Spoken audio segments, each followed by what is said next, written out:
Hello बच्चों, स्वागत है आपका अपना चैनल जेड स्टडी में। तो आज हम करने वाले हैं कुछ important MCQs, most important questions को करेंगे। एमसीक्यूज करेंगे, ऑब्जेक्टिव क्वेश्चंस को, जो आपके 16 फरवरी के लिए बहुत ही इंपॉर्टेंट क्वेश्चंस है। और आपका आज हो गया डेट कितना, 5 तारीख हो गया और कुछ ही दिन आपके एग्ज़ाम के बच रहे हैं। तो आपको मेहनत करके सारे क्वेश्चंस को करना है, जी जान लगा देना है। और ये आपका क्या है, रणभूमि, अंतिम युद्ध है, ठीक है। तो देखो, हमने आज ना पार्ट 1 करेंगे। पार्ट 1 में हम कुछ क्वेश्चंस 15 to 20 क्वेश्चंस को करेंगे, 15 से 20 क्वेश्चन को। इसके बाद हमने पार्ट 2 लेके आना है, 3, 4 यहाँ तक लेके करेंगे हम। पार्ट 1, पार्ट 2, पार्ट 3, पार्ट 4, इस तरह से हम सारे पार्ट को क्वेश्चंस को सॉल्व करेंगे। ओके, तो आज हम स्टार्ट करते हैं क्या, पार्ट 1। पार्ट 1 के में जितने अच्छे अच्छे क्वेश्चंस हो सकते हैं आपके बुक से या प्रीवियस ईयर क्वेश्चन, सारे क्वेश्चंस को हम बहुत ही अच्छे वे से करेंगे। ओके, ये है आपका रणभूमि, यही अंतिम और यही आखिरी रात है, देख लो। चलो स्टार्ट करते हैं फर्स्ट क्वेश्चन से। पहला क्वेश्चन क्या बोल रहा है आपका कि दो संख्याओं a और 18, दो संख्याएं a और 18 का लॉसो, लॉसो मतलब क्या होता है, एचसीएफ 36 है तथा मौसो, नहीं मैंने उल्टा बोल दिया। लॉसो का मतलब क्या होता है, लेट मी चेंज। जो लॉसो होता है वो क्या होता है, एलसीएम होता है, और मौसो जो होता है क्या होता है, वो एचसीएफ होता है। तो ठीक है, हमें एलसीएम 36 दे रखा है और एचसीएफ 2 दे रखा है, तो हमसे ए का मान मांग रहा है। तो कैसे निकालेंगे, तो देखो एक फॉर्मूला होता है एलसीएम गुना एचसीएफ, एलसीएम गुना एचसीएफ बराबर पहला संख्या गुना दूसरा संख्या। अच्छा देखो, मेरा ये पहला संख्या है और ये दूसरा संख्या है, क्वेश्चन में दे रखे हैं सारी चीजें।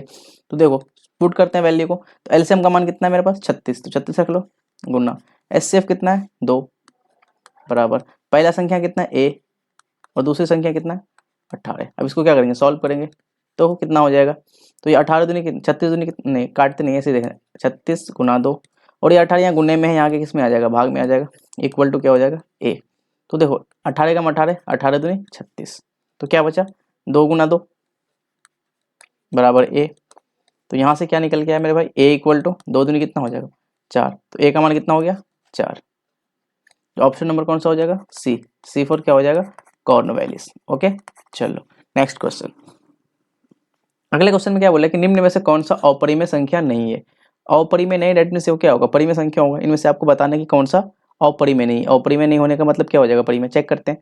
पहला तो देखो 64 का रूट कितना होता है मेरे भाई 8, और 81 का कितना होता है 9, 8/9। यह अपरिमेय है नहीं, ये एक तो परिमेय हो गया, तो ये हमारा आंसर हो जाएगा सही। क्योंकि हमसे क्या बोला कि कौन अपरिमेय नहीं, अपरिमेय नहीं होने का मतलब डेट मीन्स क्या हो जाएगा, ये तो ये मेरे पास क्या आ गया, परिमेय आ गया। परिमेय हो गया तो डेट मीन्स ये आंसर सही हो जाएगा। देखो ये रूट में है तो ये तो वैसे भी नहीं होगा, परिमेय अपरिमेय होगा। ये भी रूट में है अपरिमेय होगा, और ये भी रूट में ही है, तो इसको सॉल्व करो तो रूट 6 आएगा, और रूट 6 ऑलरेडी एक क्या है, अपरिमेय संख्या है। हमसे अपरिमेय नहीं मांग रहा था, कौन नहीं होगा, तो यहाँ क्या हो जाएगा आंसर हमारा option number A right answer हो जाएंगे। ओके, चलो नेक्स्ट क्वेश्चन। अगले क्वेश्चन में क्या बोल रहा है कि तीसरा नंबर क्वेश्चन में कि रूट 2 एक क्या है, रूट 2, इसके बारे में बात करें कि ये क्या है।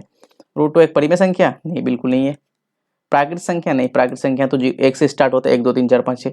अपरिमेय संख्या बिल्कुल, रूट 2 एक क्या है, अपरिमेय संख्या।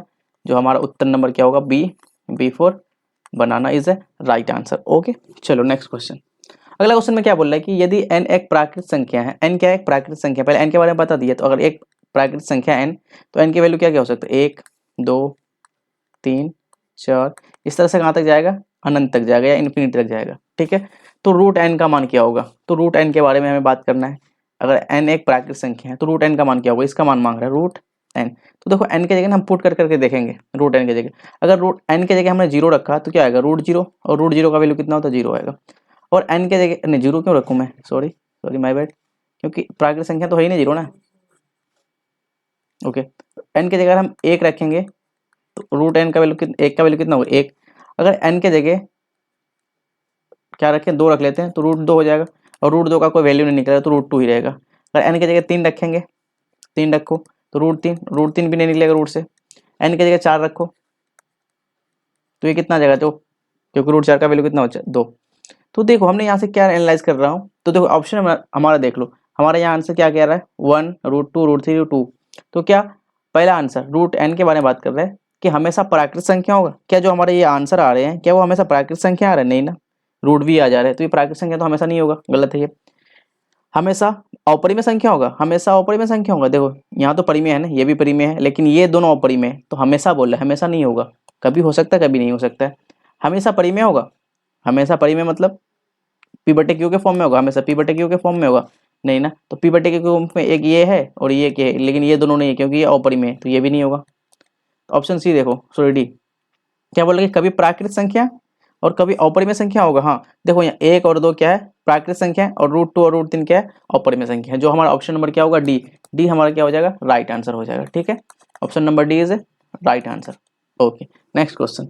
अगला क्वेश्चन में क्या बोल रहा है कि यदि अल्फा बीटा द्विघात बहुपद F of X equal to इतना दे रखा है, क्या x square minus 5x plus 7। तो यहाँ से पहले ए बी सी का मान अल्फा, हाँ ए का मान कितना होगा 1, बी कितना होगा -5 और सी कितना होगा 7।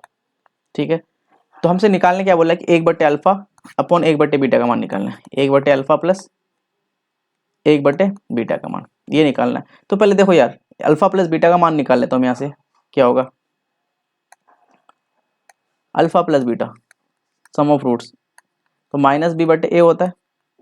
ओके, तो माइनस बी के जगह कितना है -5 और ए के जगह कितना 1। ठीक है, तो ये कितना हो जाएगा 5 हो जाएगा। और अल्फा इंटू बीटा क्या होगा सी बटे, और सी का मान कितना है यहाँ पे 7 और ए का मान कितना है 1, तो 7 बटे 1 मतलब 7 हो गया। हमें इसका आंसर चाहिए, तो इसको सॉल्व करते हैं क्या आता है, देख रहे हैं इन दोनों का एलसीएम लो, तो क्या हो जाएगा अल्फा इंटू बीटा ही होगा, और यहाँ हो जाएगा बीटा प्लस अल्फा। तो ऊपर क्या हो गया अल्फा प्लस बीटा और नीचे क्या हो गया अल्फा इंटू बीटा। तो अल्फा प्लस बीटा का वैल्यू कितना है मेरे भाई 5, अल्फा इंटू बीटा का वैल्यू कितना है 7। तो क्या हो गया 5 बट्टे 7 हमारा क्या हो जाएगा सही उत्तर हो जाएगा, 5 बट्टे 7 राइट आंसर। जो आपका ऑप्शन नंबर कौन सा है, B, B for Baahubali is a right answer हो जाएंगे। ठीक है, बी फॉर बाहुबली हमारा क्या हो जाएगा सही उत्तर हो जाएंगे। Okay, next question. अगला क्वेश्चन में क्या बोल रहा है कि निम्न में से कौन सा बहुपद नहीं है। बहुपद नहीं होने का कारण देखो, बहुपद कब कब नहीं हुआ एक बार देख लो, बहुपद कब नहीं होगा। बहुपद तब नहीं होगा जब क्या होगा, रूट जो चर होगा, चर चर चर मतलब X Y Z, X Y Z जब चर होगा उस पे पहला कंडीशन क्या होना चाहिए, जो चर पे कभी भी रूट नहीं होना चाहिए, जैसे रूट एक्स ऐसा नहीं होना चाहिए। अगर ऐसा होगा तो वो बहुपद नहीं होगा।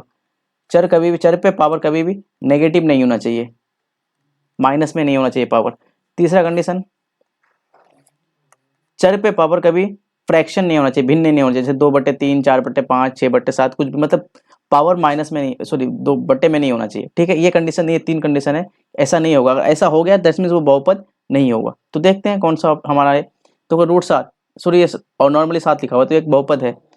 वाई स्क्वायर देखो इस ये चर है, यहाँ पे चर पे रूट रूट लगा हुआ है, ऐसा तीनों कंडीशन में से कुछ है, रूट लगा हुआ है नहीं, नेगेटिव पावर है, नेगेटिव नहीं पॉजिटिव है, क्या इस पे 2 पावर क्या है कि फ्रैक्शन में है नहीं है, तो ये भी नहीं। ठीक है, ये सही है, लेकिन ये भी बहुपद होगा। इसको देखते देखो यहाँ रूट लगा हुआ है यार, मैंने अभी बोला रूट नहीं होना चाहिए, चर पे कभी भी रूट नहीं होना चाहिए, तो यहाँ रूट लगा हुआ है। जो ऑप्शन नंबर हमारा क्या हो जाएगा सी, सी फॉर कॉर्नवेल्स हमारा क्या होगा मेरे भाई सही उत्तर हो जाएंगे। ओके, चलो नेक्स्ट क्वेश्चन। अगला क्वेश्चन में क्या बोला कि यदि P X equal to, P X का मान रखा है कितना, P of X equal to कितना दे रखा है एक्स स्क्वायर -3x -4, तो पी ऑफ एक्स का एक शून्यक होगा। तो देखो क्या करो इसको ना, जो जो आपको ऑप्शन दे रखा है ऑप्शन से ही चेक कर लेते हैं, इस मेथड से थोड़ा जल्दी हो जाएगा। तो क्या करो, एक बार एक्स की जगह 2 रखो, एक बार एक्स की जगह 4 रखो, एक बार एक्स की जगह 0, एक बार 3, जिसमें आंसर हमारा 0 आ जाएगा वही हमारा उसका क्या हो जाएगा शून्यक हो जाएगा। जिसमें आंसर क्या हो जाएगा 0 वही उसका क्या हो जाएगा शून्यक। तो अगर हमने एक्स का वैल्यू कितना रख लिया, रख लिया देखता हूँ 2, 2 रखेंगे तो क्या होगा पी ऑफ 2 बराबर, तो 2 का स्क्वायर -3 इंटू 2 -4, ये कितना हो जाएगा 2 का स्क्वायर कितना होगा 4 -6 -4, तो कितना होगा मेरे पास 4 -10, तो ये होगा -6। तो ये नहीं होगा क्योंकि 0 नहीं होगा, शून्य होगा तभी, 0 होगा तभी शून्य होगा। चलो इससे तो नहीं हुआ, अब एक्स का मान कितना रख लेते हैं 4 रख लेते हैं। तो पी ऑफ 4 रखो जहाँ जहाँ एक्स है, तो यहाँ 4 का स्क्वायर -3 गुना 4 -4, तो कितना हो जाएगा 4 का स्क्वायर 16 -4 दिया 12 -4, तो 16 और -12 -4, तो कितना हो जाएगा माइनस का 16, तो ये कितना हो गया मेरे भाई 0। तो देखो यही हमारा क्या हो जाएगा शून्य। x इक्वल टू 4 कितना हो जाएगा, इसका क्या हो जाएगा शून्य क्या हो जाएगा 4। तो हमारा उत्तर नंबर क्या है बी, बी फॉर क्या होगा Baahubali is a right answer. ये सारे क्वेश्चंस आपके प्रीवियस ईयर एग्जाम के क्वेश्चंस है, ये क्वेश्चन आपके बोर्ड में पूछे हुए क्वेश्चन है। सारे क्वेश्चंस को बहुत अच्छी तरीके से करना है, ठीक है। बहुत ऐसे मत समझो कि बहुत ईजी है, यही क्वेश्चन आपको आ रहे हैं, क्योंकि 100 क्वेश्चन आ रहे हैं आपके एमसीक्यू में, तो कहाँ से उठाएगा, यहीं से तो उठाना ही है, ठीक है। तो सारे क्वेश्चन को आपको करना है। चलो नेक्स्ट क्वेश्चन। अगला क्वेश्चन में क्या बोल रहा है कि यदि अल्फा बीटा बहुपद x square minus 3x plus 5 के शून्य है, तो alpha upon beta plus beta upon alpha का मान क्या होगा। क्या हमसे मांग रहा है कि alpha upon beta plus beta upon alpha, इसका मान मांग रहा है। तो यहाँ एलसीएम ले लो यार, तो क्या हो जाएगा अल्फा इंटू बीटा, और यहाँ पे क्या होगा अल्फा स्क्वायर, और यहाँ पे हो जाएगा बीटा स्क्वायर। अब देखो alpha square plus beta square का फॉर्मूला क्या होगा। जैसे देखो एक फॉर्मूला आपने पढ़ रखा होगा, ए स्क्वायर प्लस बी स्क्वायर, इसका फॉर्मूला क्या होता है मेरे भाई, ए प्लस बी का होल स्क्वायर माइनस 2ab। ये फॉर्मूला होता है किसका, ए प्लस ए स्क्वायर प्लस बी स्क्वायर का, ये फॉर्मूला होता है ए स्क्वायर प्लस बी स्क्वायर का, ये फॉर्मूला याद रखना है, ठीक है। तो इसी तरह से यहाँ पे अल्फा और बीटा के फॉर्म में बनाएंगे तो क्या बन जाएगा, यहाँ अल्फा प्लस बीटा का whole square minus 2 alpha beta, और नीचे क्या होगा अल्फा इंटू बीटा। ओके चलो वैल्यू पुट करो। तो देखो यार अल्फा प्लस बीटा का वैल्यू यहाँ से निकालोगे तो क्या आएगा, 1 मिनट हम निकाल लेते हैं पहले अल्फा प्लस बीटा। तो अल्फा प्लस बीटा का मान क्या होगा मेरे भाई, क्या होता है माइनस बी बाई ए, तो बी का वैल्यू कितना है -3, तो माइनस ऑफ -3 बटे ए की जगह कितना 1, तो हो जाएगा 3। अल्फा प्लस बीटा का वैल्यू कितना हो जाएगा 3, और अल्फा इंटू बीटा का वैल्यू कितना होगा, क्या होता है सी बटे ए, तो सी की जगह कितना है 5, और ए की जगह कितना 1, तो 5 बटे 1 मतलब 5, तो दोनों का वैल्यू निकल गया। तो इसमें पुट कर लेते हैं ना अब। तो अल्फा प्लस बीटा का वैल्यू कितना आ गया, यहाँ देखो अल्फा प्लस बीटा इसका वैल्यू कितना है 3, तो 3 का स्क्वायर -2, अल्फा इंटू बीटा का वैल्यू कितना है 5, तो 5 अपॉन में अल्फा इंटू बीटा फिर कितना है 5, ये हो गया। ओके 3 का स्क्वायर 9 माइनस 10 अपॉन में 5, तो कितना होगा -1/5, -1/5 हमारा क्या हो जाएगा, सही आंसर हो जाएगा। जो हमारा उत्तर नंबर कौन सा है, ऑप्शन नंबर कितना है, सी फॉर कॉर्नवेलिस, हमारे यहाँ पे क्या होगा आंसर हो जाएगा। ओके चलो नेक्स्ट क्वेश्चन।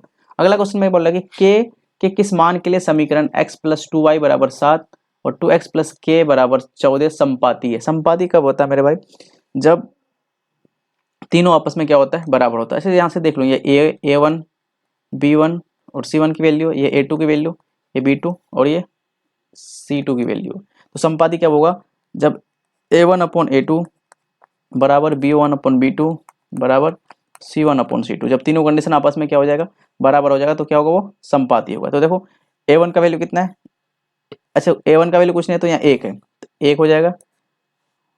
और a2 का वैल्यू कितना है, a2 कौन सा है यहाँ, a2 का वैल्यू कितना है 2, 1/2 बराबर b1 कितना है 2, और b2 कितना है मेरे भाई k बराबर c1 कितना है 7, और c2 कितना 14। अब देखो तीनों आपस में बराबर है, 1/2 बराबर 2/k बराबर 7/14, तीनों आपस में बराबर है। तो इन तीनों में ना किसी दो को आपस में क्या कर लो बराबर कर लो, मैं इन दोनों को ही क्या कर देता हूँ आपस में बराबर, आंसर आ जाएंगे। आप चाहे इन दोनों को आपस में बराबर करो, उनसे भी आंसर आ जाएंगे, ठीक है। तो हमें किसी दो को आपस में क्या कर लेते हैं बराबर कर लेते हैं। तो देखो हम कर लेते हैं क्या, 1/2 बराबर 2/k, इन दोनों को कर लिया मैंने आपस में। तो अब देखो कुछ नहीं करना है, क्रॉस मल्टीप्लाई हो, k को 1 से गुणा करो तो क्या आएगा, 2 को 2 से करोगे तो कितना आएगा 4, तो k का मान कितना हो जाएगा 4। जो आपको उत्तर नंबर क्या है सी, हमारा क्या होगा सही उत्तर हो जाएगा 100%, कितना 100% ऐसे होता है, हाँ 100% श्योर हो जाए, इज द राइट आंसर हो जाएंगे। ओके नेक्स्ट क्वेश्चन में क्या बोल रहा है कि अगर a1 अपॉन a2 बराबर है b1 अपॉन b2 नहीं बराबर है c1 अपॉन c2, ये कब होता है, जब ये समांतर होता है। लाइन क्या होता है समांतर। अब समांतर जब होता है तो उसका क्या होता है कोई हल नहीं होता, क्या होता है कोई हल नहीं। कोई हल कैसे होगा, क्योंकि जब दो रेखा आपस में समांतर होगा तो ऐसा होगा, और ये दोनों रेखा आपस में कभी मिलेगा ही नहीं, जब आपस में मीटिंग नहीं होगा, जब आपस में मुलाकात ही नहीं होगी तो हल कहाँ से आएगा, नहीं आएगा, इसका कोई हल नहीं। तो अच्छा वही पूछ रहे हैं हमसे कि इसका क्या होगा, कोई हल होगा, बिल्कुल कोई हल नहीं है। जो ऑप्शन नंबर क्या हो जाएगा ए हमारा सही उत्तर हो जाएगा, ठीक है। अगर ऐसा होता कंडीशन, अगर ये ना होकर के ये ऐसा हो जाता कि a1 अपॉन a2 बराबर b1 अपॉन b2 बराबर c1 अपॉन c2, ये तीनों आपस में बराबर होता, तो यहाँ क्या होता फिर समपाती, कितना होता समपाती। अब जब समपाती होता है तो आपको पता होगा इसका क्या होता है अनेक हल, कितना होता है अनेक हल। अगर ऐसा होता कि a1 अपॉन a2 नहीं बराबर है b1 अपॉन b2 नहीं बराबर है C1/C2। जब तीनों आपस में ही बराबर नहीं होता तो इसका क्या बोलते हैं, इसको बोलते हैं प्रतिच्छेदी रेखा। क्या बोलते हैं, प्रतिच्छेदी। प्रतिच्छेदी का मतलब क्या होता है, एक हल आएगा इसका, कितना होगा, एक हल। ये तीनों आपस को आपको क्या रखना है, याद रखना है, तीनों इंपॉर्टेंट है। पहले वाले से तो क्वेश्चन पूछ लिया कि ऐसा होगा तो ऐसा होगा, ठीक है, लेकिन याद आपको सब रखना है, उसे भी पता होगा क्योंकि आपके पेपर में आ रखे हैं। तो ऑप्शन नंबर ए क्या हो जाएगा, मेरा सही उत्तर हो जाएगा। चलो अगला क्वेश्चन। अगले क्वेश्चन में क्या बोला कि यदि 2x + y, अच्छा ये क्वेश्चन आई थिंक सो कुछ तो गड़बड़ इस क्वेश्चन में, क्योंकि देखो 2x + y बराबर 2x - y बराबर 8, ऐसा तो कुछ नहीं होगा। 2x + y बराबर कुछ और होना चाहिए था। ये एक समीकरण तो दिख रहा है यहाँ से यहाँ तक, लेकिन ये समीकरण थोड़ा सा मिसिंग है, तो इस क्वेश्चन को तब तक मैं छोड़ रहा हूँ क्योंकि ये समीकरण मिसिंग है, इसके इक्वल में कुछ और होगा। ये समीकरण तो ठीक है, ये समीकरण थोड़ा मिस है, तो इसको हम होल्ड पे रखते हैं, अभी बाद में करेंगे इस क्वेश्चन को, ठीक है। जब हम पार्ट 2 वीडियो लेके आएंगे तो उसको देख लेंगे एक बार क्या इसमें मिस प्रिंटिंग है, एक क्या छूट गया है इसमें, ठीक है। ओके, याद रखना है इसको, क्या रखना है अभी, होल्ड पे रखना है। ओके, चलो नेक्स्ट क्वेश्चन। अगला क्वेश्चन में क्या बोल रहा है कि 2 अंकों वाली संख्या के लिए सूत्र लिखें यदि इकाई का अंक x है। अच्छा, इकाई का अंक कितना है, इकाई वाला कितना है x, और दाई वाला कितना है y। तो इसका 2 अंकों का क्या लिखना है, मुझे संख्या लिखना है। तो जब भी ऐसा हो ना, इकाई का अंक ऐसा x, दाई का अंक कितना, तो उसको कुछ नहीं लिखना, 10, जो दाई वाला है उसको यहाँ लिख लो प्लस, और जो इकाई वाला है उसको ऐसे लिख लो। ये हमारा क्या हो जाएगा, 2 अंकों की संख्या। अगर एक एग्जांपल लेके मैं समझा देता हूँ, ज़्यादा बेटर समझ आ जाएगा। जैसे एक एग्जांपल लेता हूँ मैं 23। अब 23 को ना इसी में अगर पुट करके देखूँ तो वही आंसर आएगा। देखो इकाई का अंक कितना है यहाँ पे 3, और इकाई का अंक मतलब x ये है और ये y, ये दाई वाला, ठीक है। तो इस फॉर्म में लिखेंगे क्या, 10y + x। तो 10 इंटू y की जगह कितना है 2 प्लस, और x की जगह कितना है 3, तो हो गया 10 दूनी 20 + 3 23 आ गया, 23 आ गया। देखो हम एक एग्जांपल लेके आपको क्या कर दिया, समझा दिया। तो ऐसे याद रखना। अगर ये ऐसे क्वेश्चन में पूछ लेता, अगर इकाई की जगह, वेट मैं चेंज कर लेता हूँ पेन को, अगर इकाई की जगह y दे देता और दाई की जगह x दे देता, तब बोलता है कि 2 अंकों का संख्या लिखना है। 2 अंकों का संख्या तो कैसे लिखेंगे, हमने बोला कि पहले दाई वाले को लिखते हैं। किसको लिखते हैं, पहले दाई वाले को, और उसको 10 के साथ, तो 10 दाई कौन है x प्लस, और ये क्या हो जाएगा y।